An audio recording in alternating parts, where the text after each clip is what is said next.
of your peace. Where there is hatred, let us sow love. Where there is injury, pardon. Where there is doubt, Faith. Where there is despair, hope. Where there is darkness, Light. And where there is sadness, joy. O Divine Master, grant that we may not so much seek to be consoled as to console, to be understood as to understand, to be loved as to love. For it is in giving that we receive, it is in pardoning that we are pardoned, and it is in dying that we are born to eternal life. Amen. WESN. Folks, we're back and better than ever. Your show have always appeared to be a show that is focused on going to the cause or looking to the cause. We hardly ever talk about the white-collar crime, though. We always talk about the ones that involve more as physical violence against individuals. The citizens will only measure transmission when water starts to flow through their taps. The Constitution doesn't talk about local election. Contract mafia that's responsible for looting the country, and they own and operate these politicians. So if you are running a country and you can't say nothing as a prime minister, please take up your bag and go. It is not comparative to the murder figures, but it is in fact very high. I believe he's protecting certain individuals.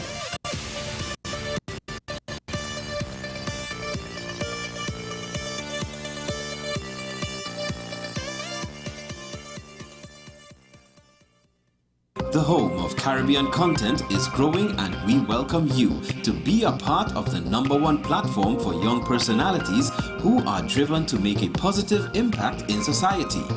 As we continue to reach every corner of Trinidad and Tobago through our daily broadcasts, our social media pages, or through our 75+ digital billboards across the nation, contact us to learn about our competitive rates via marketing at wesncc.com or call us at 628-5835.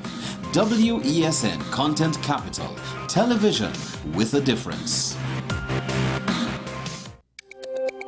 Every word, every line, every paragraph depicts a real moment in someone's life. A father, a sister, a mother, a brother. We at Newsday are dedicated to you, the people, and through independent, unwavering journalism, strive to always bring your stories to life. Because your stories are more than just words. Newsday, independent and credible. Take some time for yourself or spend some time with the family at Sandy Point Village Hotel. Enjoy our various studio and suite apartments, self-contained with their own kitchenettes and Wi-Fi. We also have our famous 100-foot swimming pool and our beachfront restaurant, the Steak and Lobster Grill. And our location in Crown Point puts us near the center of activity, from the nylon pool to the local nightlife. Call us and make your reservations at 639-8533, 389-2378, or email us at sandypointvillagehotel@gmail.com. This is 10 Questions. I'm Andy Johnson. The distance from where we should be in the world in going forward on our commitments with climate change. The effects of climate change that cannot be accounted for. It's called loss and damage, and we're seeing loss and damage happening so much more in this decade and the previous decade. The principal term there was this question of the correspondent banking issues. That is why we're trying to build capacity with this country here, Trinidad and Tobago, and other countries in the region. Man is not showing any signs of stopping or even slowing down. More than half of the forest in Trinidad is already gone. All the plants and all the animals and all of the nice clean water and fresh air and everything had to be on this planet for humanity to have a chance. We have small change when it comes to countries that can take decisions, and when they speak, the world listens. The General Assembly is a very democratic forum. And Trinidad and Tobago has the same vote as Canada, in spite of the obvious difference in size.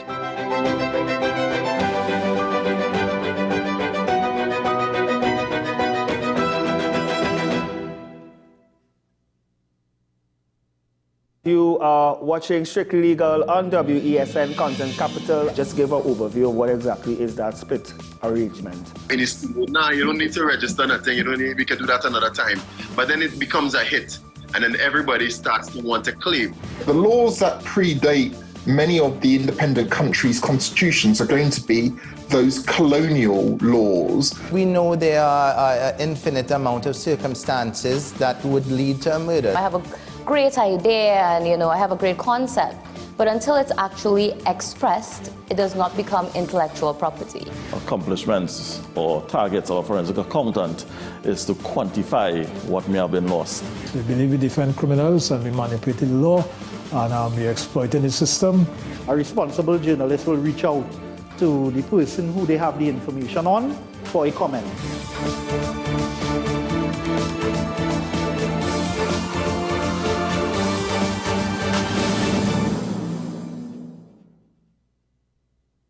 We are tackling the hard-hitting topics, some controversial topics, some topics we sweep under the rug. You don't always have to forgive in a relationship for it to move forward. If it is you are in a situation where you forgive the person, but to the detriment of yourself, what are you really doing? It is very uncommon for somebody in the younger age group to have dementia. Atheists don't not believe. Is that I can't disprove God, but you also can't prove God, so we kind of have to stalemate. You'll focus on the woman who's being the victim, right, or the man who's being the victim. We exclude the children. Folks are trying to study the underlying brain mechanism to figure out how does this particular disorder happen in the brain? How is the brain processing this? Don't worry about AI, worry about humans working with AI. Are you willing to learn new skills to stay relevant for the future job market? That's the challenge that people are going to struggle with.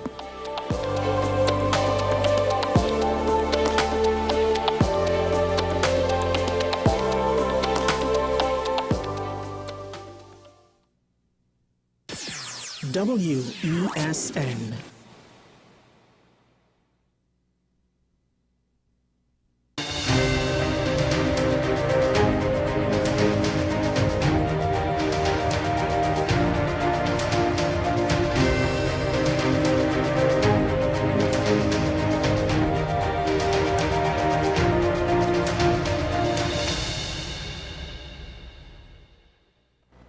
Hello there and welcome to AM Prime on WESN Content Capital.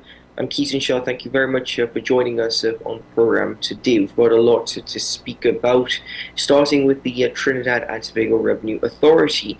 Now, according to the authority's website, when fully operationalized, it will be a semi-autonomous body with the responsibility for building and transforming the national economy through financial management and collection of taxes and customs duty, as well as enhanced trade facilitation and border control. It will also be an advisory board to the Minister of Finance as it relates to all forms of taxation, customs and excise duties, revenue collection and border controls that will be required, the board that is, to publish annual performance reports. Now, annual performance reports is something that is required by many state companies, state boards and ministries.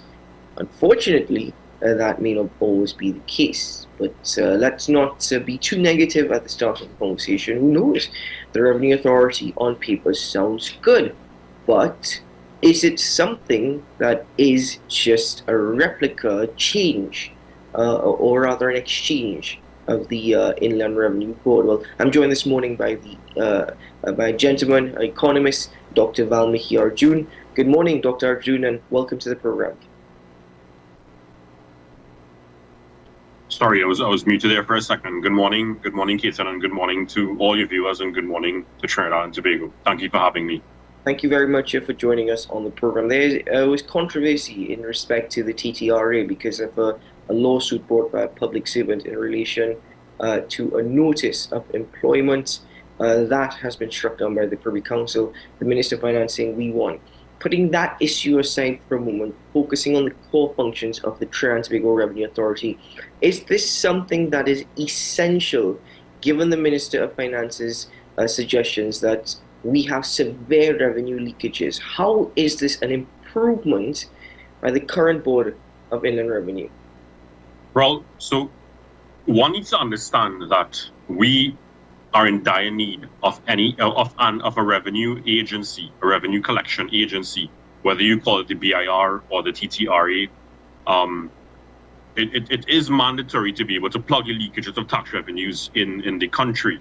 So as we're aware, the biggest source of tax revenue for the country is taxes on income and profit. Now, each year, that tends to be it tends to be somewhere between 60% and 70% of all tax revenues collected. So in fact, when we look at the data for the last 6 years, it would have been about $139.6 billion in revenue collected just from taxes on income and profits alone. Now, that's about 53% of all government revenues and about 68% of all tax revenues. And that's inclusive of fiscal 2024, which we're in, the first 9 months as well, right? That figure of 139 billion. Also, the taxes on income and revenues which we've earned so far is also included into that figure. So it's a pretty sizable figure, as you can see. 139.6 billion is quite a lot of money. But yet still within that, there's substantial leakages. In fact, a few years ago, I remember the minister saying that the leakages could be somewhere within the vicinity of about 12 billion. My computations actually put it around 14 billion. So it's quite substantial, and there certainly is a need for a revenue collection agency to plug the holes, the fiscal gaps then in our revenue collections, because as you know, the government's main form of revenues is via taxation, and that's how they get monies to spend on providing essential services to us, housing, medical care, utility, the various essential utilities as well. It contributes towards all of those, schooling, and the list goes on and on. Tax evasion, however, has been quite substantial in our country for many, many decades. Of course, when there is tax evasion, it means that the government is still limited, even more limited so, in getting funds to meet their spending obligations. And when you don't have adequate amount of funds coming in, then that is a recipe for even further fiscal deficits where we're spending more than we're actually earning. And in a way, that's very unfair for those who are tax compliant, because many people, many businesses, etc., they are paying their taxes, they're paying their taxes on time, they're not evading and avoiding. So it's unfair when they have to pay their taxes and others are not paying the right amount of taxes or their taxes at all, but they're benefiting from the same services that the government is providing, the same services that the taxpayers, those who are actually paying their taxes, are footing the bill. So that exacerbates the inequality levels in our country. And then you find there's other problems where firms that are not paying the right amount of taxes, well, that means that they're saving money. They have more money that they can use to allocate towards their business operations, right? So they can afford to price undercut those firms who are actually paying their taxes. Because, of course, firms paying their taxes, that taxes is another form of business costs for them. So if you're not paying taxes, it means your costs are a bit lower. So you can afford to price undercut those who are actually paying their taxes. It also means that there can be instances of financial discrepancies, inefficient spending, mismanagement, even overspending as well. When there's any forms of limited taxation that are coming in, but they are not allocated to the right areas in the national budget, in the spending allocation, and when monies are not allocated to the right areas, or they are in fact spent, but they're spent rather inefficiently, that inhibits our growth potential. Now, what I've noticed so far, though, that within the last few years, we have been a bit more efficient with respect to tax collections. I think, if not necessarily efficient, we are collecting more taxes, and that might be partially as a result of having several tax amnesties within the last few years. So, for example, what I'm using to measure this is the taxes collected, ratio of tax revenue then to GDP. Ratio of tax collections to GDP would have been about 20% in 2019. It was actually lower in 2017. In 2017, it was 17%. 2019, it was 20%. 2021 as well, it was 20%. The most recent value that I've gotten is that it's about 22%. So it's slowly creeping up there with respect to our improvements, but improvements nonetheless. Now, switching now to the actual TTRA. Many stakeholders would have had some issues with the way the TTRA is being set up. Not necessarily with the actual TTRA itself. The function of the TTRA is actually what we need. It actually begs the question as to why, if we know that the BIR has certain inefficiencies, then what is to say that those inefficiencies won't roll over to the TTRA? Why not simply correct the inefficiencies within the Board of Inland Revenue, within our current revenue collection agency? Now, one of the main problems highlighted is that there's a question arises, does the Minister of Finance have too much influence? And not just this minister, going forward, any Minister of Finance rather, would that individual have too much influence over the TTRA, which in turn can give him access to persons and entities' private information? There's a fear that if a minister or any political individual, a sitting member of government, can have access to this information, then there's the question arising that whether this can be used as a form of political weaponization of the TTRA, because he's accessing persons or entities' private financial information. Of course, financial information, any revenue agency that is collating financial information, it is the responsibility of that agency to keep that information confidential. That way, you maintain the integrity of the entire taxation system. The minister will also be choosing the board, the Director General, and also his two deputies. And let's not also forget that the TTRA is not going to be under the purview of the PSA. The TTRA, given that is now semi-autonomous, all the positions technically now, when it's formed or about to become operationalized, then the positions are vacant. Employees from the public service are welcome to apply for positions, including those who are currently in the BIR, and persons who are in the BIR personnel, they can choose to apply to go to the TTRA, which is of course the best option because they already have the training and the knowledge essential to function in a tax collection agency, or they can apply to go elsewhere in the public service, or they can simply take a visa package. In this case, however, the positions in the TTRA, they're not permanent, they're contractual. So that in itself is a bit of a question mark in terms of job security, because it's not a permanent position, it's on contract. There are questions arising, okay, well, what would be the remuneration package? What would be the benefits? Are they adequate enough to prevent things like a high turnover, labor turnover? Because one of the problems that the BIR has had for many, many years is that as fast as people come, that's as fast as they go. They're woefully understaffed, and that is one of the key reasons. The understaffing of the BIR and the high labor turnover is one of the key reasons as to why they've been unable for quite some time to do audits in a timely fashion, to do adequate amount of audits, and to get them done quite effectively and quite quickly. And that's of course the reason why we have, one of the key reasons why we have this big tax leakage in our country. Let me interject and ask, so the challenges that you pointed out thus far, coming back to the TTRA and those challenges of which you've mentioned, as you also correctly said, it is a semi-autonomous authority.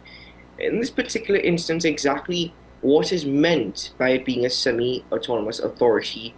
And in your opinion, should it be fully autonomous if it is to be effective and efficient in the manner in which it is, well, being touted to be or supposed to be? Right. So semi-autonomous means that there are going to be some corporate or private sector type ways in which you run this organization, which is a good thing, as a matter of fact, because it means that the things like your work ethic, the productivity of the workforce, etc., all of that means it would suggest rather that it's going to be a bit more effective compared to the current situation that we have now. One of the issues, however, is that they're not going to be under the purview of the PSA, and that in itself could create a disadvantage in the sense that if you're not under the PSA, then technically, whenever there's any sort of a wage dispute or labor dispute, then you can't go to the Public Service Association to represent you, nor can you. But another issue, as I pointed out, is that its positions are contractual; they're not permanent. At least that's the information that's being touted out there. So these are some of the core areas I think that they need to carefully revisit. There are pros of being semi-autonomous, but there are also some problems that could arise that they need to be able to nip in the bud, I think, as quickly as possible. Sorry, the TTRA also will be responsible for its own budget. So it will also be responsible for its own running and operations. Is that something that is also quite good? As you mentioned, semi-autonomous is a good thing. Being responsible for your own budget rather than getting that directive from the minister or the Minister of Finance, is that something that is good? Well, I'm not quite sure how that's going to work. I mean, the TTRA being responsible for their own budget means basically that they're going to be responsible for basically getting or sourcing them their own funds. I think I'm not sure how that's going to work, especially given that it's semi-autonomous, meaning that there's still that component that is going to fall not official. Well, I mean, I'm not sure if I'm using the correct terminology under the public service, but it's still going to be regarded then as a state agency. So I'm not sure. I'm not quite sure yet what exactly are the plans that they have in place to be able to handle their own budget or raise their own funds. Is it that they would set their budget and the Ministry of Finance would be the ones that are allocating funds to them, would be the ones that are allocating funds, because of course they're going to need monies to be able to pay employees, to be able to have the adequate technologies, etc., to be able to do adequate tax compliance, lower the tax compliance risks, and be able to do effective audits out there within the public domain. So I think more clarity needs to be given on that. If they are responsible for their own budget, is it that they have to raise all of their revenues themselves to be able to run their organization? Is it that some of the taxation revenues collected will be allocated to them to be able to run the TTRA going forward? I think that's another issue that one has to consider. But I think the biggest question in my mind is that what measures are being put in place to make sure that the problems that existed with the BIR are not replicated in the TTRA. And the biggest one is that there was and there continues to be that instance of low staffing. They're very, very understaffed. I mean, when you go to places like, for example, the Revenue Division office in Shibwana, or other parts of the country to pay a property tax, there's not enough staffing there. And that's part of the reason why you're seeing these long lines outside, people waiting in the hot sun. They have some tents, but the tents don't appear even enough. And that there's supposed to be a space for two cashiers. One cashier is working, the other one is nowhere to be found, if there is even another cashier employed at some of these agencies. All of these are concerns. All of these are big question marks over it. So will the TTRA be able to adequately fill those vacancies on time, one, and two, will they be able to keep those persons? Because one is contractual. Two, are the remuneration packages going to be adequate enough? Are the remuneration packages going to be adequate enough to mitigate issues of corruption within the tax collection world as well? That's another thing that needs to be considered. And of course, you want to make sure that you have an adequate workforce because of that audit function that the TTRA is supposed to have. Because right now, and for many years, BR has been understaffed.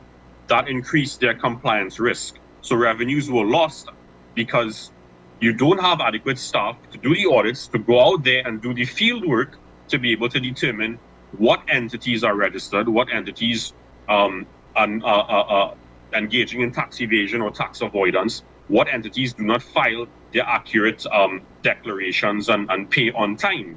Then you also have instances where they're businesses that are actually registered in the system, but they're not in existence anymore. One of the reasons could be because of the pandemic. They would have closed their doors during the pandemic and simply chose not to reopen, either because they couldn't afford to. Some people may have migrated. Some persons, unfortunately, may have died, and there was no one else willing to take up the businesses. So all of these things, you actually have businesses that continue to be registered, not paying taxes, but because they're actually not in existence in reality anymore. But because of a lack of adequate staffing, they're not aware of this. Also, there's just one more point. Sure. With respect to what happens with the audit system, you find that traditionally it's the larger firms that are audited, the larger firms that tends to be targeted then, because that's where you get the bulk of the revenues coming from, especially if you discover that they are owing you some taxes, given that they're large, that the amount of taxes that they may be owing may be quite substantial. But it's also a symptom of the fact that there's not enough staffing to audit the medium-sized and the smaller entities that are registered. And of course, when you take into account the quantum of evasion and avoidance that may happen with that size of company, those companies altogether, they still would account for a fairly substantial part of the revenue leakages as well. So you need enough staffing to audit not just the larger firms, but the medium-sized and the smaller ones as well, because several of them also evade or they don't file their accurate declarations, and revenues are lost there as well. And also when the audit process takes a lot of time, sometimes or many times rather, it rolls over to the next year. And when it rolls over to the next year, the financial information tends to become outdated, because now you need to go back and gather new financial information. Yeah, it's interesting, especially the previous point that you were making in respect to staffing. The minister in the Ministry of Finance, Brian Manning, acknowledged that there isn't enough staffing, especially when it comes to the collection of property tax, and that has led to some challenges. And even in respect to auditing reports and how it may not actually happen within the required financial year, it may roll over, and that in itself may allow for outdated books. But this issue with staffing in particular, and the challenges that we're seeing with the collection of property tax as is right now, and apart from the collection of property tax, just generally the whole system of property tax and the challenges associated with that, do you think that the government should have waited until the TTRA was fully operationalized and fully staffed before proceeding with the collection of property tax? Well, I think they had about 9 years to roll this out, because since the government, since this government came into office in 2015, 2016, that fiscal year, they've been talking about the property tax. And as far as I'm concerned, they've had a lot of time to plan this effectively and roll it out effectively, to have adequate mechanisms in place to be able to effectively collect the taxes. And it's very surprising that they don't, because for one, it's a manual system in the sense that you have to pay using cash or checks, and there are persons there. I mean, I was blown away when I went to the Inland Revenue Division office in Chaguanas to pay my property tax, and apart from having to wait in an extensive line for almost 2 hours, when I finally got to the cashier, I had to pay in cash. And there was, those checking machines next to the cashier there, checking to see exactly how much funds, and the person is there rolling up cash and putting the rubber bands around it, etc. And there's some stacks of money. And I thought this is incredibly archaic. We're in 2024, for crying out loud, and especially you want to mitigate a situation where potential errors can be made from a manual system. The government, to face reality, the government is cash strapped. The economy is cash strapped because the gas prices, oil and gas prices, more so the gas prices, are not as attractive as where they were between September 2021 to January 2023.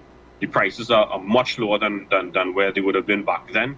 Those prices would have afforded us quite a significant sums of revenues coming out of the energy sector. The energy sector revenues for the first 9 months in this fiscal year, they're about 51% lower than where they were in the previous fiscal year. I mean, when I checked the data, we're just about just under 10.2 billion in energy revenues for the first 9 months of this year. But when you check the first 9 months of the last fiscal year, it was over double that. It was just under $21 billion.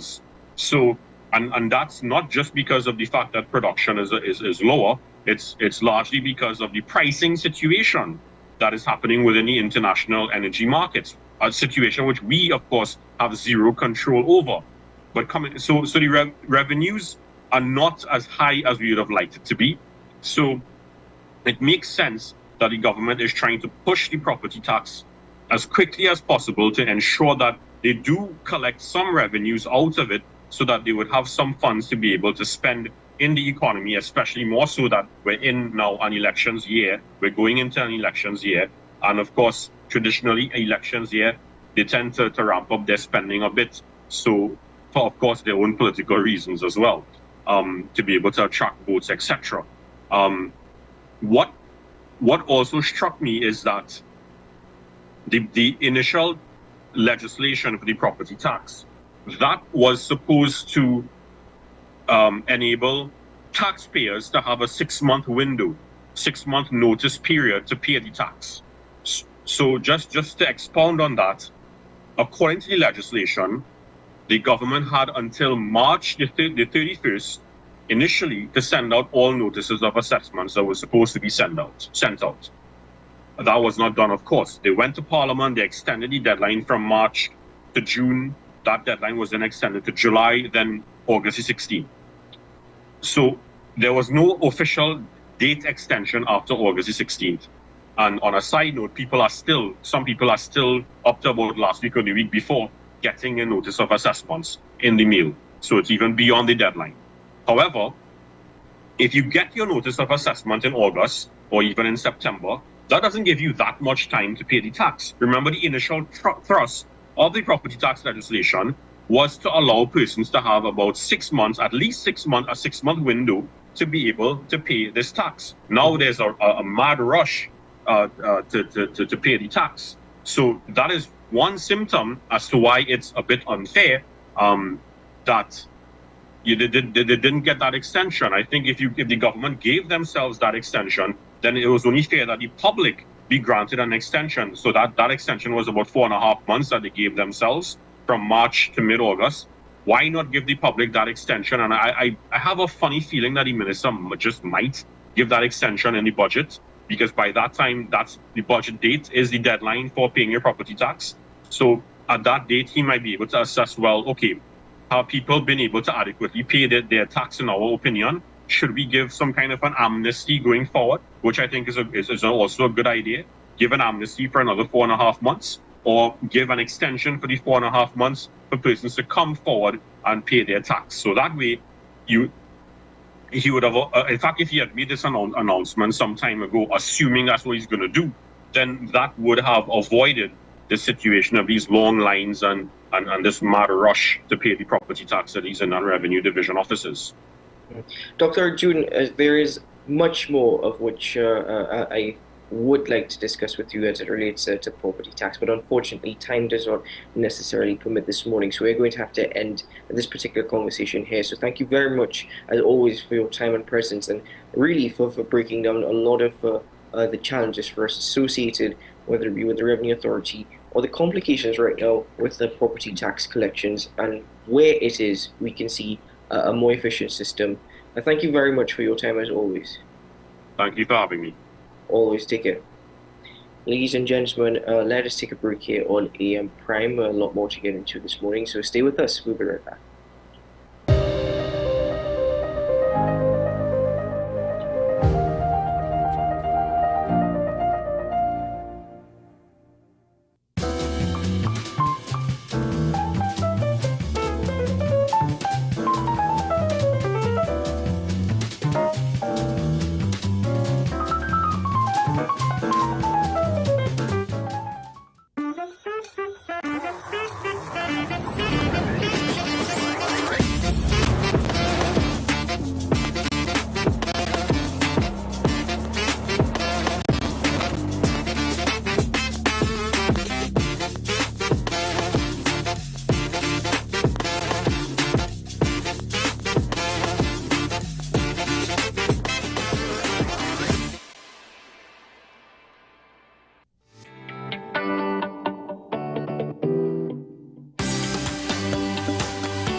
Every word, every line, every paragraph depicts a real moment in someone's life.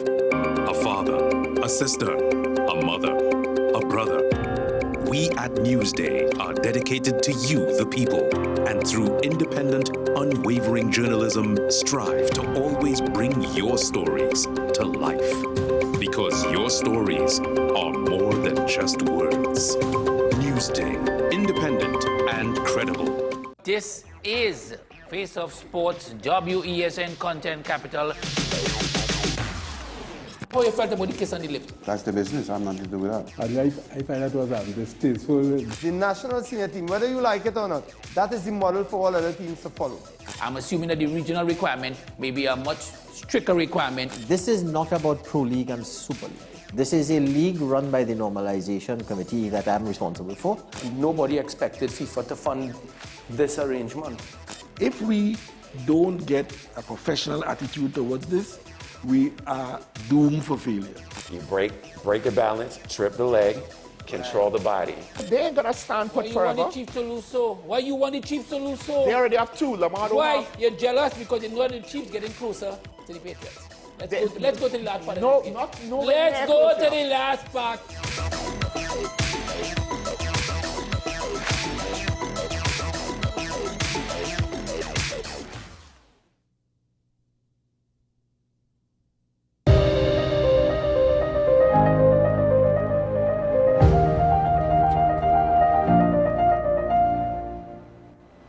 Welcome back to AM Prime, ladies and gentlemen. Thanks for being with us again as we continue with the conversation. So we started off this morning by speaking about the Revenue Authority, and interestingly, our next conversation has some linkages towards that.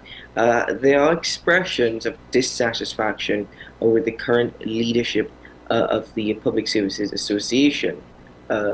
In a video actually posted following the Privy Council's ruling, Watson Solomon Chu, who is the former president of the PSA, expressed his disappointment.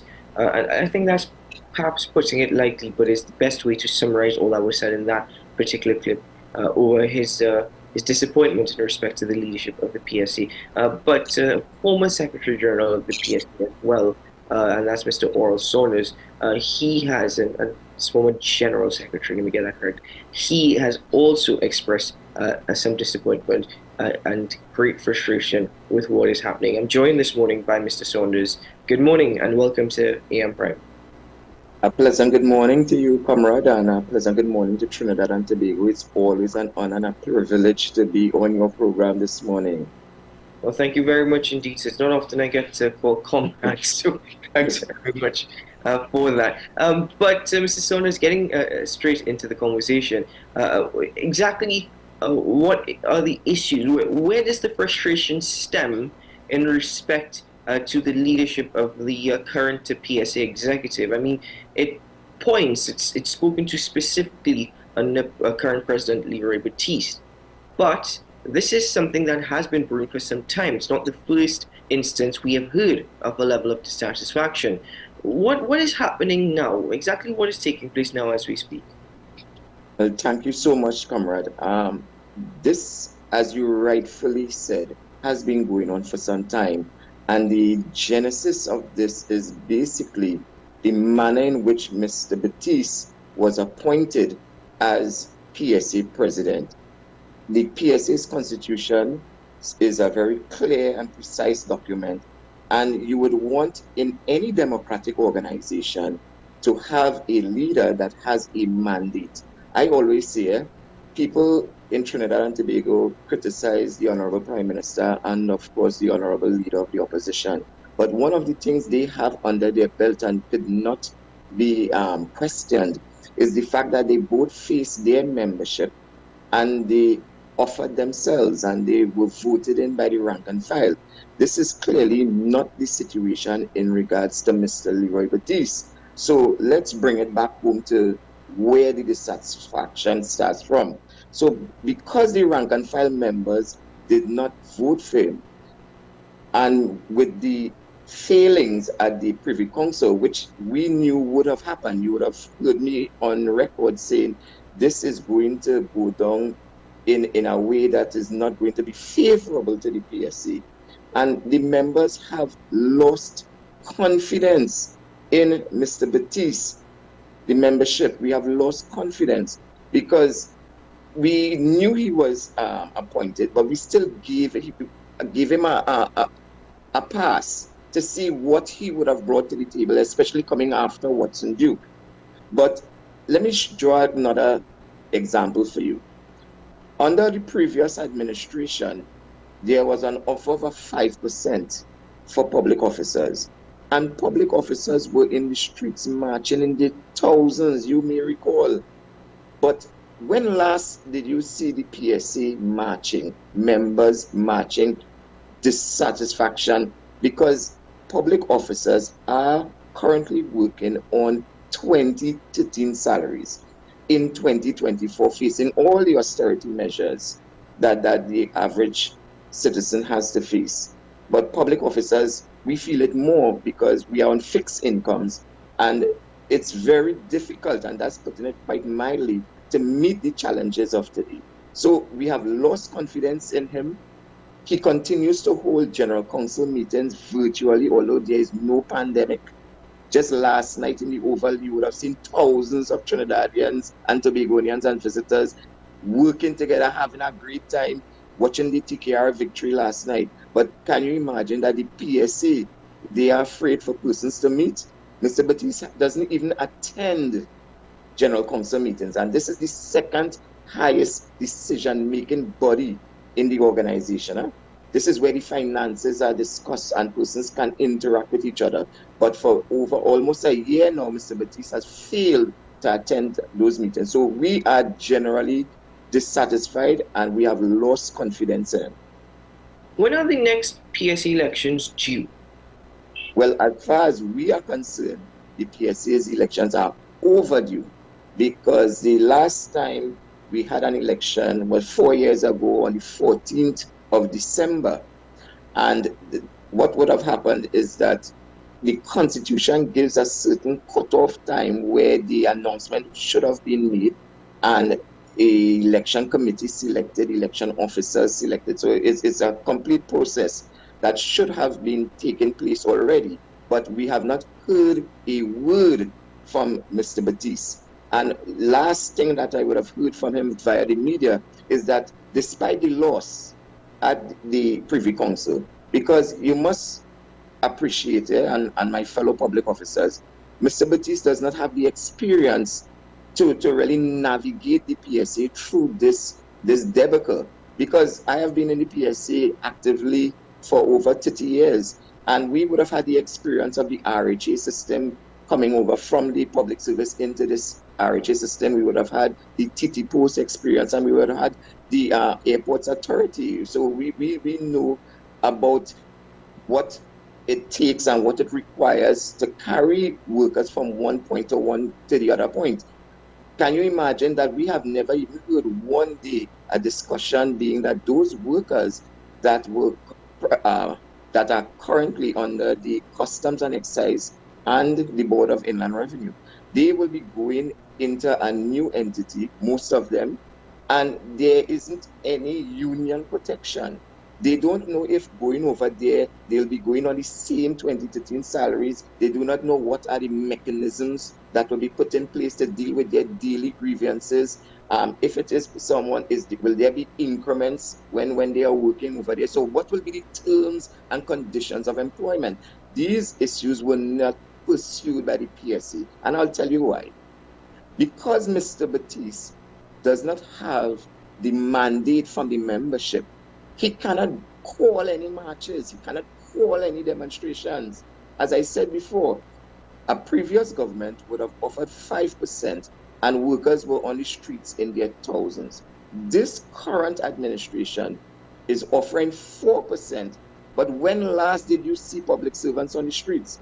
And this is an indication that he does not have the support. So because he does not have the support of the membership, the union is not united. And then to compound this frustration, Mr. Batiste would have gone down at Labor Day in June, on June 19th, and made some serious statements that were unprecedented. unprecedented. Never in the history of the PSA have a president identified the PSA with any political party and would want to have the membership support one. So he is incapable of negotiating a higher package than was offered. And instead of using your negotiating skills, he is now saying he wants us to go in a political direction, a partisan political direction that is unheard of. And because he is incapable of uniting the Public Services Association, he has no other recourse but to run to the lawyers, run to the courts. Mr. Saunders, you know, this is the first time I've heard from a union a reason that they are not marching as compared to a reason why they are marching. And that is very interesting. I don't encourage marching or protest or anything like that. However, that's my opinion. And given that, what's to say that members of the union, if they are dissatisfied, what's to say that they themselves can't gather and form some public, demonstration? Again, not that I encourage it, but given what you are saying, what's to say that they themselves can't unite, regardless of who the leader of the PSA is? If members feel a certain way, surely the voice of the millions should be more powerful than the voice of the few. Well, I agree with you, and that is why we would have led a march in front of the PSA. And at that march, we complained about several issues that are affecting the PSA, the non-acceptance of the 4%, because we wanted to make it abundantly clear we are not in favor of accepting a 4%. However, the circumstances that presents for the average public officer is of such that it is better that we accept it and close off the negotiation period for 2014 to 2016 and 2017 to 2019 and move forward into a new collective period. Because as far as we are concerned, my brother, the PSA has been outmaneuvered by the current administration, outmaneuvered. And whether we hate them or like them, that is the reality. It seems that the union is incapable or unable to advance the cause of its membership. And although you are right in terms of workers can go and protest if they want to, that is not the reason why we pay $100 per month. We pay our dues to an organization for its protection, for its guidance, and for it to be able to negotiate on our behalf. And if it is that, or those persons who are charged with the responsibility of negotiating on our behalf, lobbying on our behalf, have proven their inability to do so, then the honorable thing is for them to get out of the way and let persons who are capable and experienced to do this job on their behalf. Because you may recall that Mr. Batiste is over 60. And I will tell you something, I remember Mr. Batiste for many, many years, especially from his time in WASA. And he had the management at a certain time, many, many years ago, on the back foot. He was running rings around them. But I don't know if it is because Mr. Batiste is over 60, and I'm not saying because he's over 60, he's incapable of such. But I am simply saying that clearly he has been unable to unite the PSA, and he has been unable to move the union forward in such a manner that workers will benefit. And because the elections are long overdue, why is Mr. Batiste holding on to power? Because at the end of the day, no other PSA president had stayed in office over attaining age 60. The constitution originally was that you had to leave. What Mr. Batiste has done since he was appointed by his predecessor is to change our constitution. And in changing our constitution, he has been able to stay on board beyond age 60. And it is being reflected in how he is managing. But you see, forgive me, I still don't understand. The PSA is a large organization with, well, according to it, we used to have a large membership. It's not the same in terms of the membership size. Nevertheless, how is it that if this is the problem, this public dispute only weakens the PSA further? It only does not help in respect to the PSA, which already seems to be struggling with many issues. How is it that internally this has not been sorted out? Clearly, the membership of the PSA themselves are weak when it comes to voicing their concerns or some level of action in respect to the leadership. And bear in mind, Mr. Saunders, this is something that is coming from you. You mentioned that you would have been a part of the organization of a demonstration outside the PSA's offices in the not too distant past. That being said, those numbers present for that particular demonstration weren't large. So who's to say that what you are voicing this morning anyway is the collective opinion of the majority of the membership?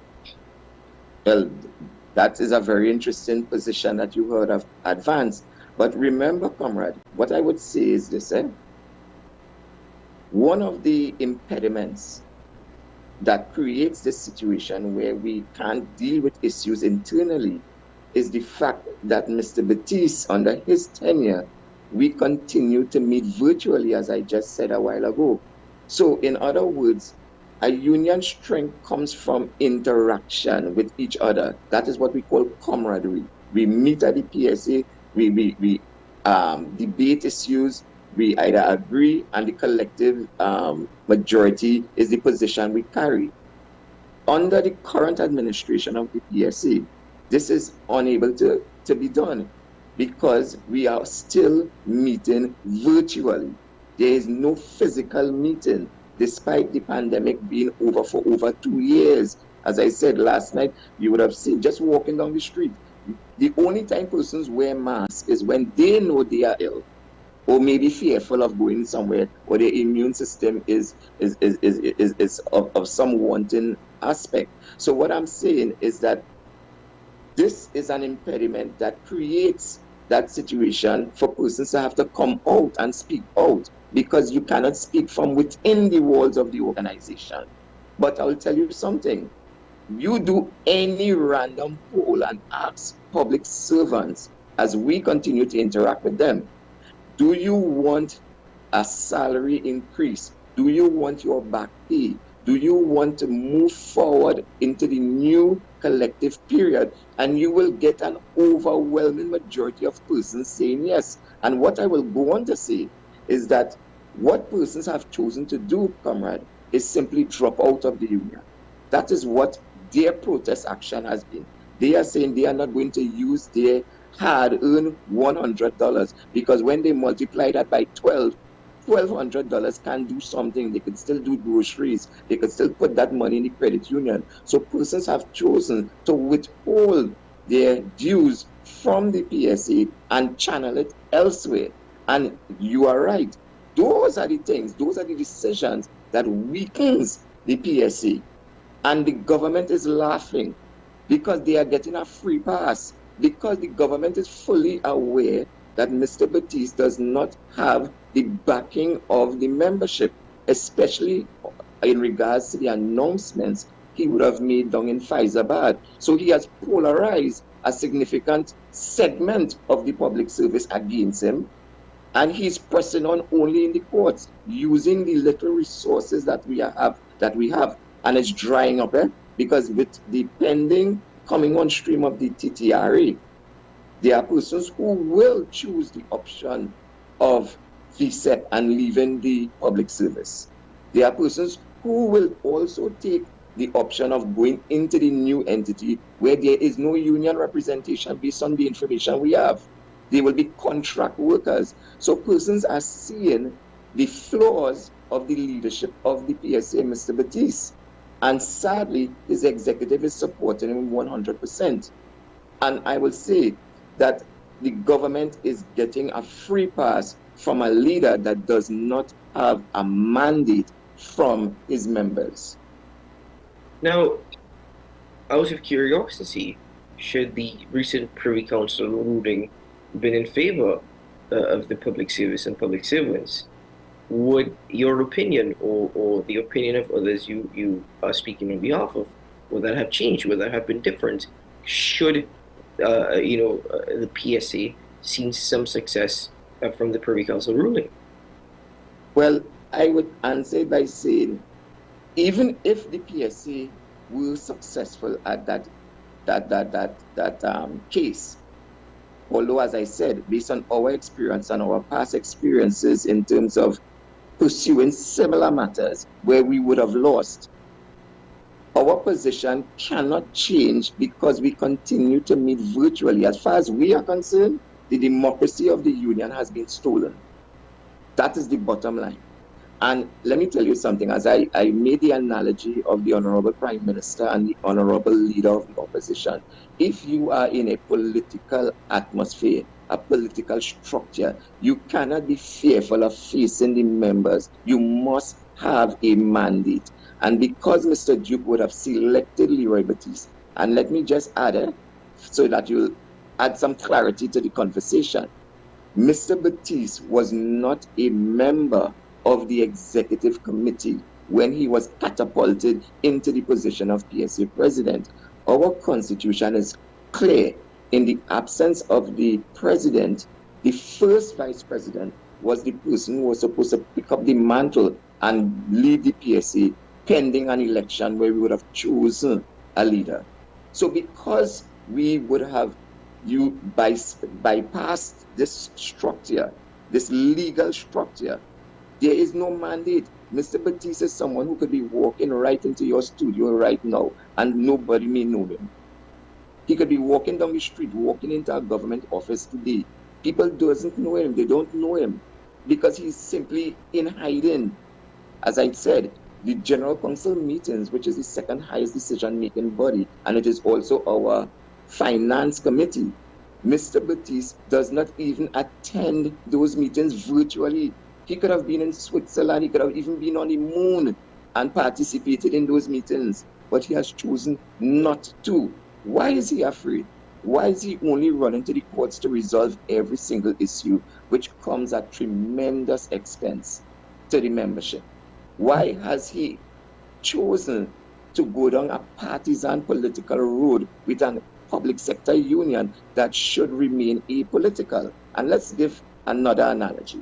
Let's just say, hypothetically speaking, that the public service were to follow Mr. Batiste's lead and show their support behind a particular political party. What stops in the future, if it is we do not get our way with that new government, us doing the same thing, which is what is happening with another union?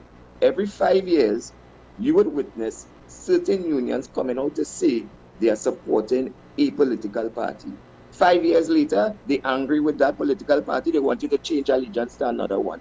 It is not working. All it is doing is weakening the trade union movement, because a public sector union, similar to the position that Tutor has adopted, we must remain apolitical because our membership is a very diverse membership.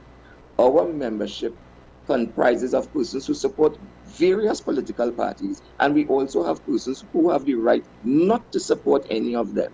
So therefore, we have to always maintain that fine line to ensure that we remain apolitical and we focus on issues as opposed to personalities. Reflecting on all that has been said, how does the PSA move forward? I mean, if there is this level, of frustration, how does the PSA and by extension its membership move forward, especially with this internal issue, which has now become very much external? Well, as I said, our elections are overdue based on the constitutional requirements, and Mr. Batiste cannot hide any longer. We know he's auditioning for a political, we are of the opinion, we could be guided, because let me be careful with the conversation. We are of the belief that the motivation to make the decisions that he's making is of a political nature, and because of that motivation, he does not want to have the elections take place where the possibility is they could be removed. But the election process must be free from fear, and it must also be a fair exercise. And when we connect the dots, seeing that Mr. Batiste never faced the membership to be elected, seeing that he's over 60, which was unheard of, seeing that he continues to hold virtual meetings and not in-person meetings, we are calling on him to resign, because we do not want him anywhere around the electoral process. This electoral process should be free for the members to give a new leader a mandate to go forward. And that is the only way. We want a fair election. And in fact, I will go a bit further and use your platform to announce that we would want to have independent observers of the PSA's election, because people would recall that the PSA's election took roughly about 5 days to count 1,700 votes at the last occasion. We do not want a repeat of that. We have persons at UE who are capable of overseeing an electoral process and independent. We also have the EBC, and we would like persons to oversee the electoral process to ensure that it is a fair one, it is a transparent one, and one definitely that can stand up to scrutiny. So that way, the members could now galvanize behind a new leader and chart a new way forward. And offer, of course, we would want to offer some relief to all those thousands of public officers, persons like myself coming from South Trinidad, every day waking up 3, 4 in the morning to just get a maxi or get onto a bus to reach into Port of Spain.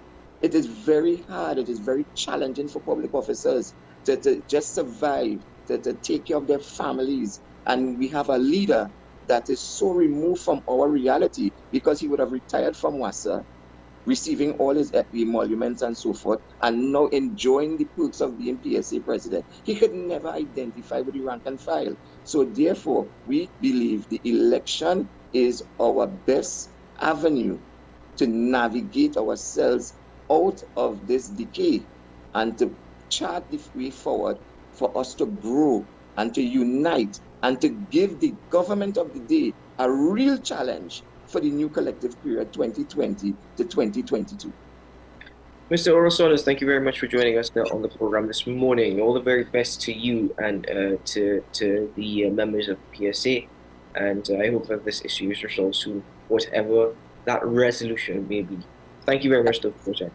Thank you so much, comrade, and to your viewers, thousands of viewers, we wish you all a pleasant day, especially my fellow public officers.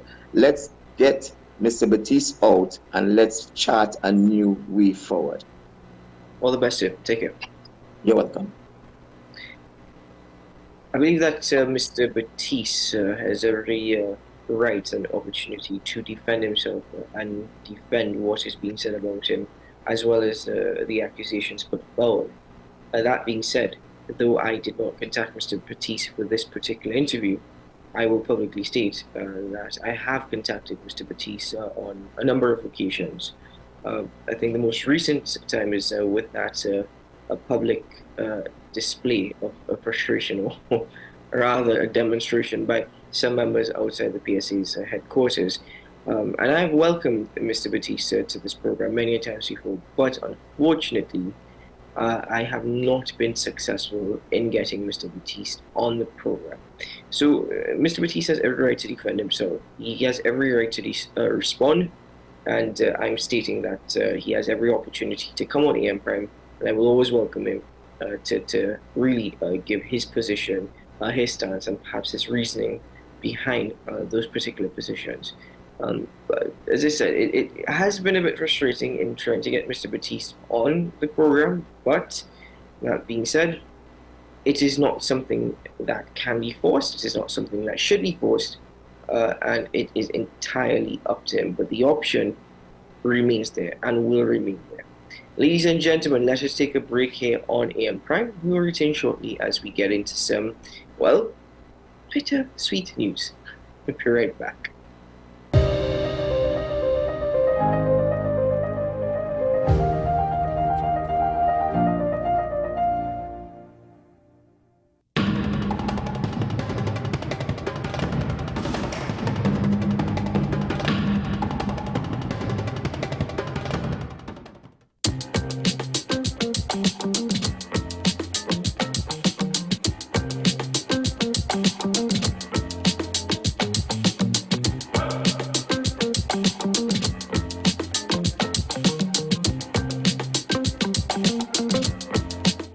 Transform your home with PCU Plus. From stylish furniture to the latest appliances, we have everything you need to create your perfect space.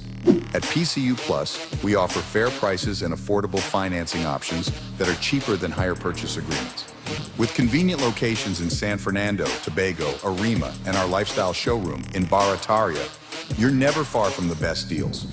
Visit PCU Plus today and discover why we're the top choice for quality furniture and appliances. PCU Plus. Quality you trust, prices you'll love. Visit one of our locations or find us online to start transforming your home today.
Every word, every line, every paragraph depicts a real moment in someone's life.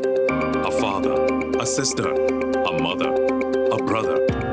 We at Newsday are dedicated to you, the people, and through independent, unwavering journalism, strive to always bring your stories to life. Because your stories are more than just words. Newsday, independent and credible. Folks, we're back and better than ever. Your show have always appeared to be a show that is focused on going to the cause or looking to the cause. We hardly ever talk about the white-collar crime, though. We always talk about the ones that involve more as physical violence against individuals. The citizens will only measure transmission when water starts to flow through their taps. The Constitution doesn't talk about local election. Contract mafia that's responsible for looting the country and they own and operate these politicians. So if you are running a country and you can't say nothing as a prime minister, please take up your bag and go. It is not comparative to the murder figures, but it is in fact very high. I believe he's protecting certain individuals.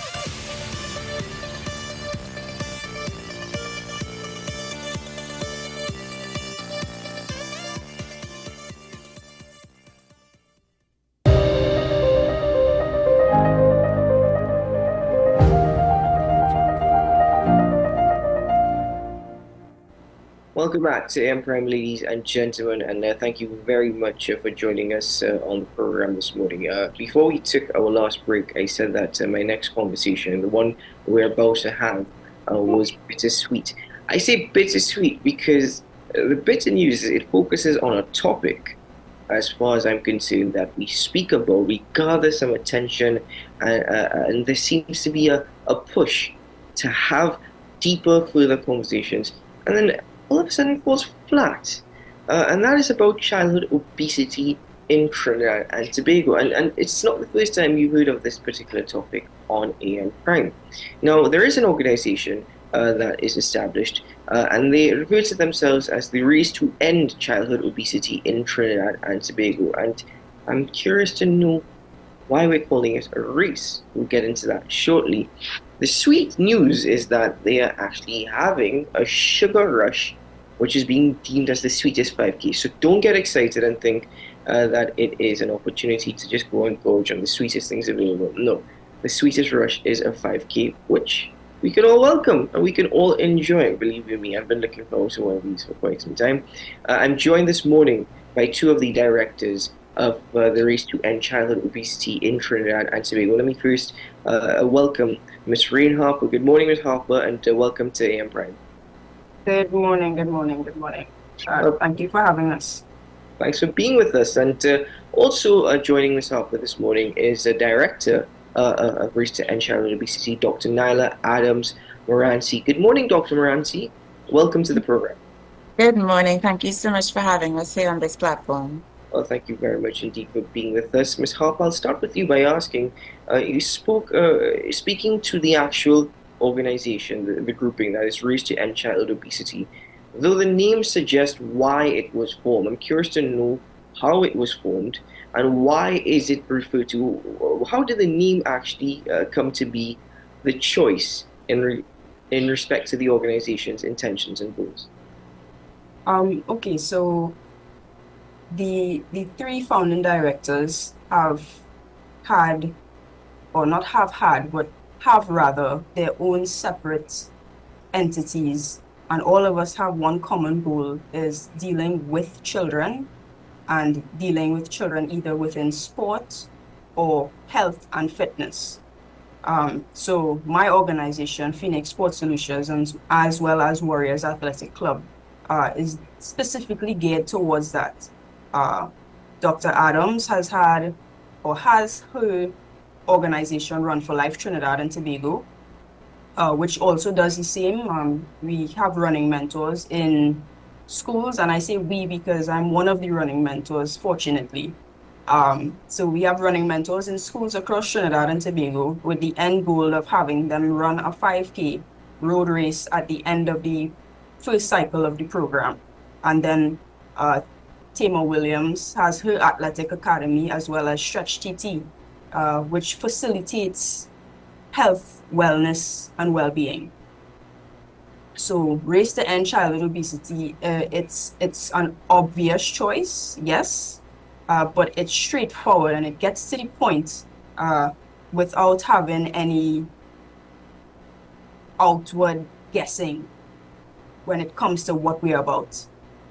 I will tell you, it's not very often that I'm speaking to two guests and I feel a little less active and unhealthy just based on what they are saying. Dr. Moranci, welcome to the program. Why is it a race to end childhood obesity? We speak about childhood obesity now and again, at least once a year. It gathers some level of attention. Is it a race because we are so slow in trying to deal with it?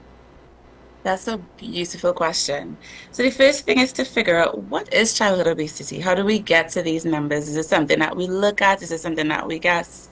And so the first thing that we want to establish is, how do we determine that a child is obese, overweight, normal, which is, I have an issue with that term, but you know what I mean. And so over the years, there are data, there are normative data that have been collected, not in Trinidad and Tobago, but in other international populations that may not reflect our particular population.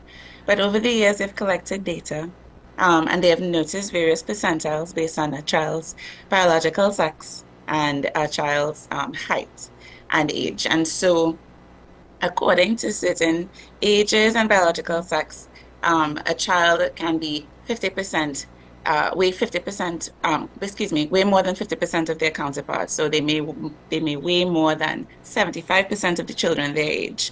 And so that is how we establish these curves. The curves, because children have growth spurts that we amazing adults no longer have, right? Children can go up and out. We can only grow out, right? And so they establish these curves, as we have noticed, right?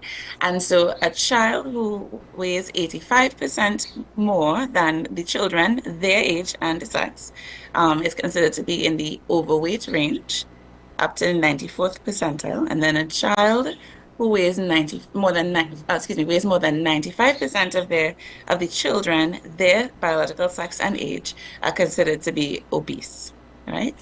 And so the reason why we are considering this to be a race to end childhood obesity is because it is exactly that. The rates of childhood obesity have been exponentially increasing globally. It is considered to be a global epidemic by the World Health Organization. And in particular in Trinidad and Tobago, the rates have quadrupled since 2004.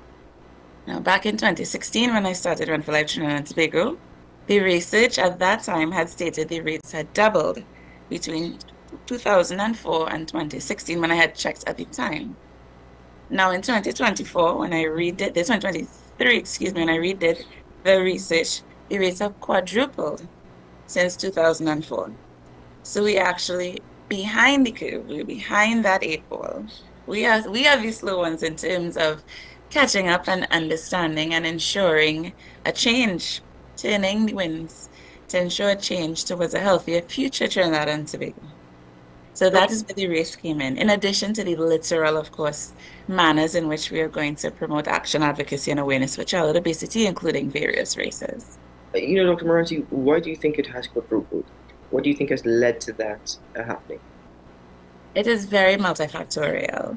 There is not to point fingers or lay blame in terms of the research that has been shown. What has contributed includes the things we know. So the excess dietary intakes and quality of food, food insecurity, as in when one doesn't have food. So when they do have food, they take everything in because who knows where that next meal is going to come from, right?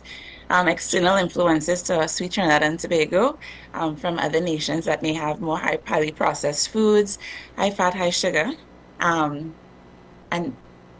food is not supposed to be an enemy, but sugar and fat taste good. They do. Taste great. Taste real good. And our hand real sweet. So, right?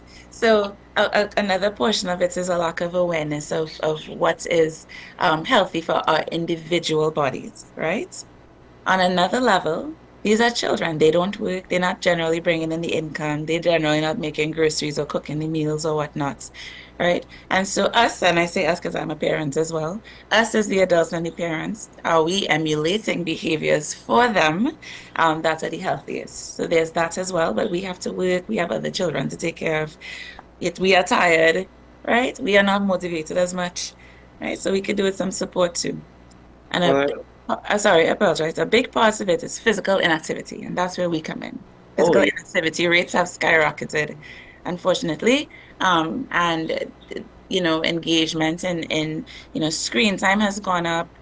Children are not outside playing in the road like they used to. It's not safe as it used to be for them to play outside in the road. So again, very multifactorial approach, including stigmata, the stigma of being obese and seeking care, things of that nature.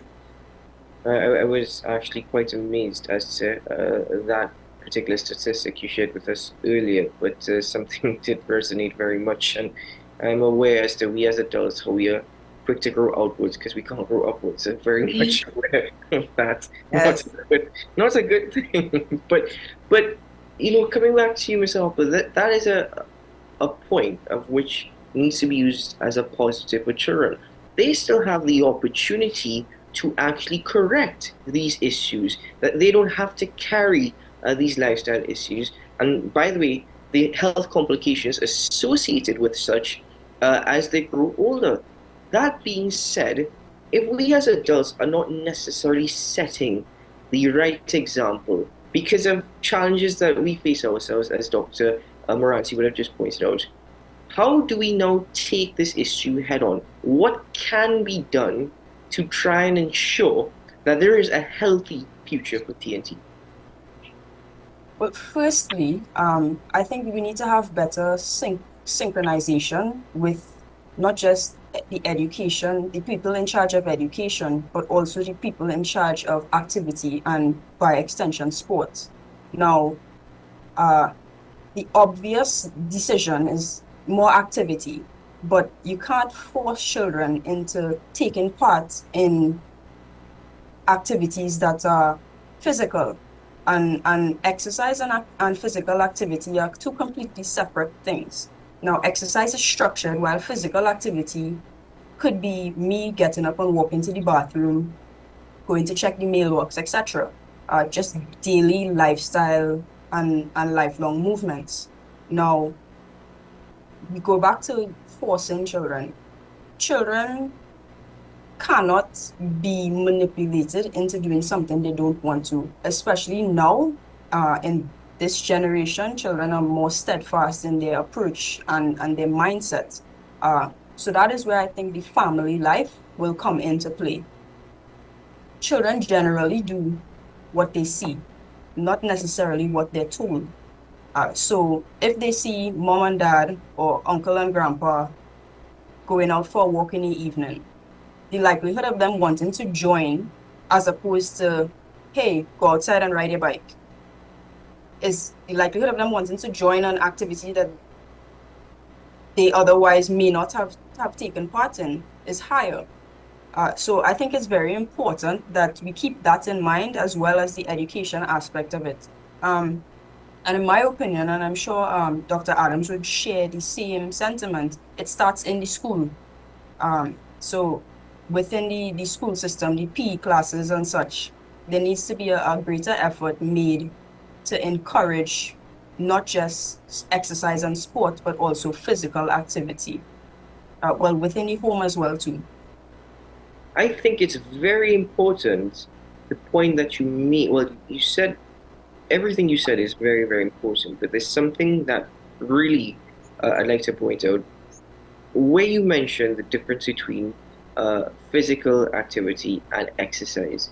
And I think that is important because the terminology in itself could often be very confusing. And it's often said 15 minutes of physical activity helps, but now that you think about it, 15 minutes of exercise is a lot better than just 15 minutes of physical activity. And that's an excellent point on your part to raise that how the terminology itself is important, that we need to get that right as well. So let's get to the Sugar Rush 5K. And this is something that I think is excellent on the part of the organization. So Ms. Harper, tell me, when is this happening, or when is this intended to happen? Okay, so the Sugar Rush 5K, I would say is our brainchild. It's our first event to encourage families and the children that belong to these families to come out and participate in something that is greater than. So this activity takes place on the 26th of October. So that's a Saturday. The race start itself is at 4 p.m. The starting line is at Dare Street around the Savannah. So it's the traditional 5K route. We're passing the Magnificent Seven twice. We finish at Whitehall. And there are 3 water stops, 3 sweet water stops, I should say, because these are opportunities now for photographic moments to make memories with your family as we traverse this path around the Savannah. So I've got to get my 5K boots on and my 5K body on because I got to take photos as well, right? Dr. Moranti's like, yeah, you got to do that. Dr. Yeah, no, but sorry, go on yourself. Yeah, no, just as you said that, we are encouraging people of all ages, abilities, and fitness activity levels to come out and participate. It's not just for athletes. We would like that we take away the stigma of how someone may look, and outwardly they may not be the most physically active person or look like the most physically active person. However, that doesn't matter. We just want to make a space for a bigger, brighter, more healthier Trinidad and Tobago. And that's excellent and encouraging to hear. And I'm glad that you said that. Dr. Moranti, coming to you in respect to this Sugar Rush 5K, and stemming off of what Ms. Harper would have just mentioned, we know about, or at least we have an idea of, the long-term health complications associated with obesity, because as I mentioned, at least once a year this topic is raised. So there is an idea of the health complications, the physical health complications.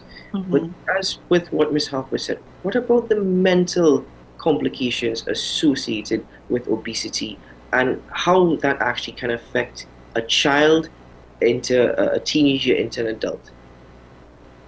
Thank you for asking that, because a lot of physical activity and the decisions that we make, they're choices that require motivation, and usually internal motivation at the end of the day.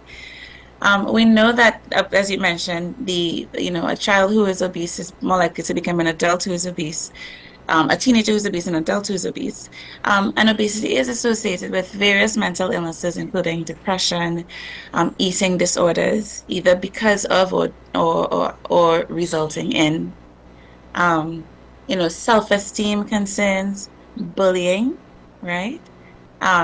Because humans can be mean sometimes when they don't understand or are afraid of something, they can be mean. And so that could significantly affect children as they grow. And it's, that's a very impressionable time when they're trying to figure out who they are, what their role is in life. And if society is purporting a particular one or two things, and they may not fit into that box, that could be very disconcerting. And a child may feel lost and not know what to do. And so that is why we emphasize all ages, all abilities, come out as a community. If your family does not look like, the usual neutral family, bring your family, find a friend, bring a teacher, go down and get someone you trust.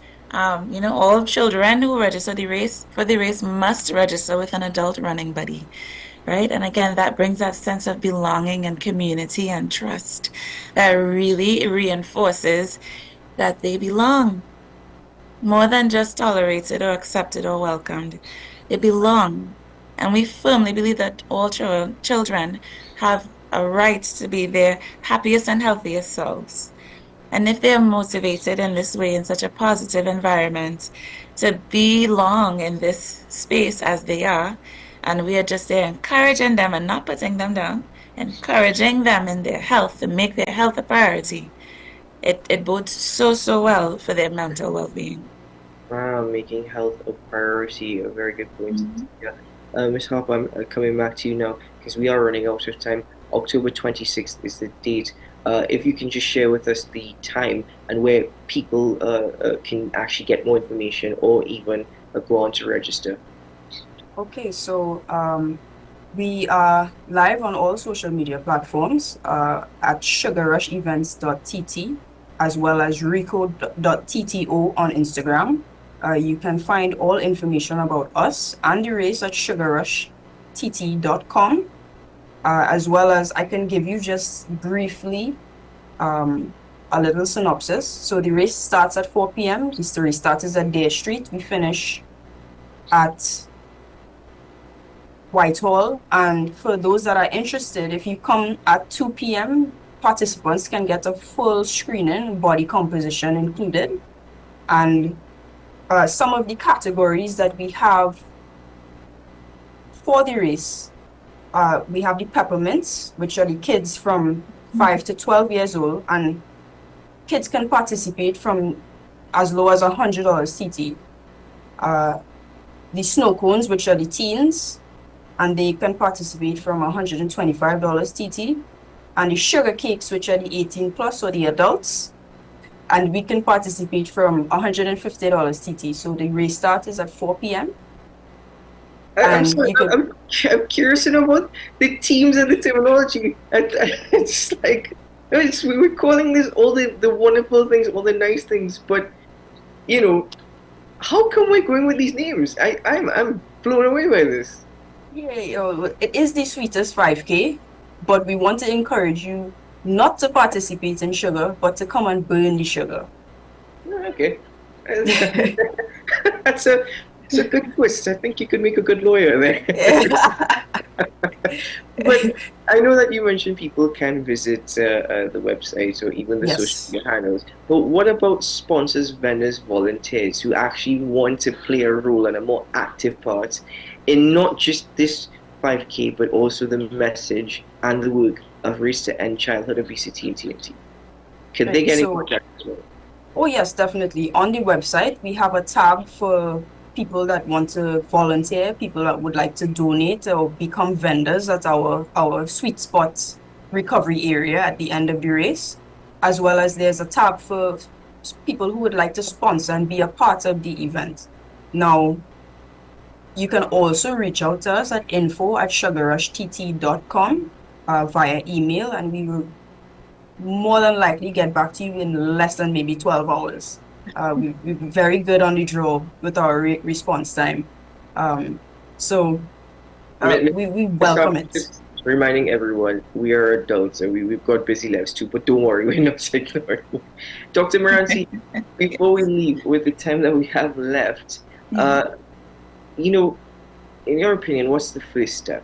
What is that first step and that first hurdle that we need to overcome for a longer journey and a long-term health goal? There's a long time saying that says acceptance is the first step to a cure. So the first thing we have to do is accept where we are, be very honest with ourselves. Again, not to downgrade ourselves or to self-deprecate, but just to accept where we are. Are we fully satisfied? Are we, taking care of ourselves the way that we ought? Is our health our priority? Right? When you're on the plane, they say if something is happening, put on your oxygen mask first before you put it on somebody else.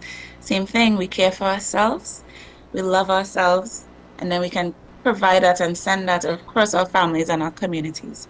So the first thing is to take a very, very honest look, non-judgmental look, and then decide, what am I going to do about it? No one is asking you to run a marathon tomorrow. Nobody's asking you to become an Olympic weightlifter. No one is asking for any fad diet or anything of that nature. This is our sweet Trinidad and Tobago. We love blue food provision. We love paratha. We love snow cones. We love those things again. But if we choose to do those things, what else can we do to maintain the health in our body as a result, right? We're not saying anything is good or bad, but again, just awareness and acceptance of where we are right now. And one small change, one tiny change at a time. Give yourself grace. It's a long journey. For the adults who did not, if you are in a position where you did gain some weight and you find yourself at a weight or an image that is not pleasing to yourself, remember that didn't happen overnight, so it's not going to change overnight.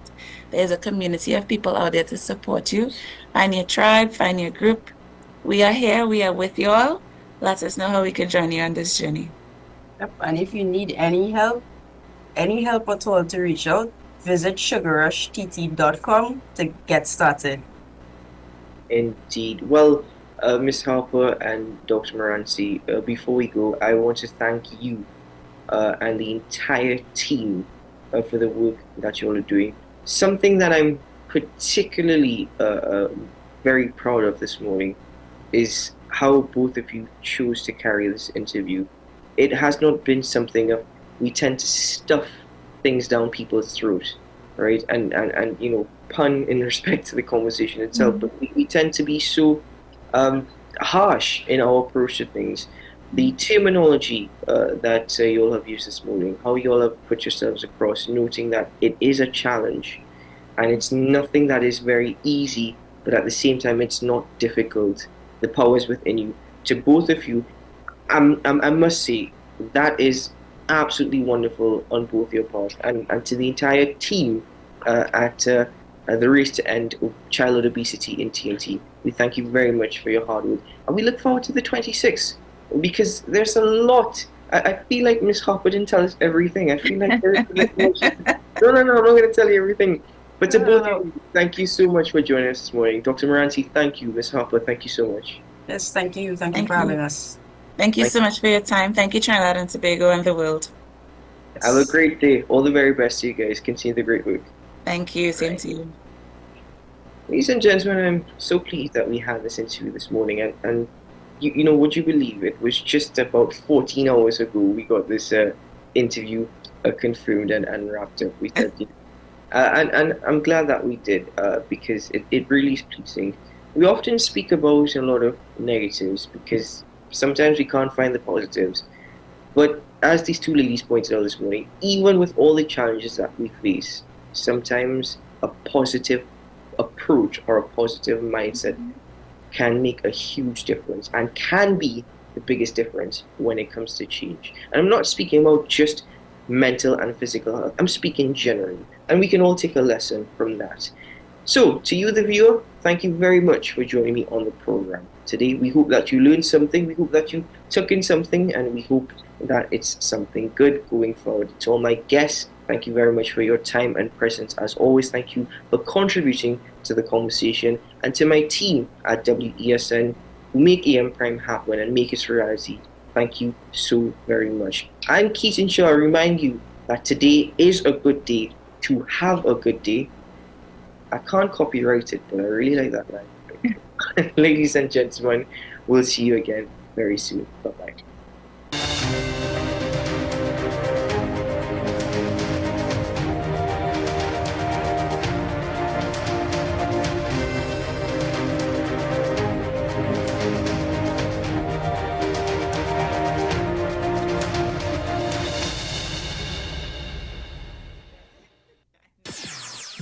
WESN.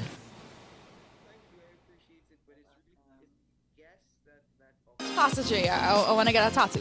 You really respond wanna- to me. respond Respond to to me you? how you would respond to me. The first question I would ask is why? Controversial taboo topics. We get so consumed by church, we forget that we have to live the life of being a Christian outside of the Sunday. Like you say, services. we think going to a service makes us a Christian. Exactly. Yeah. Right. So here we are about to hear the second time Pastor J wanted to take a tattoo. Would have been late last year and early this year. Oh gosh. Hope Unfiltered podcast with Pastor J and Ren.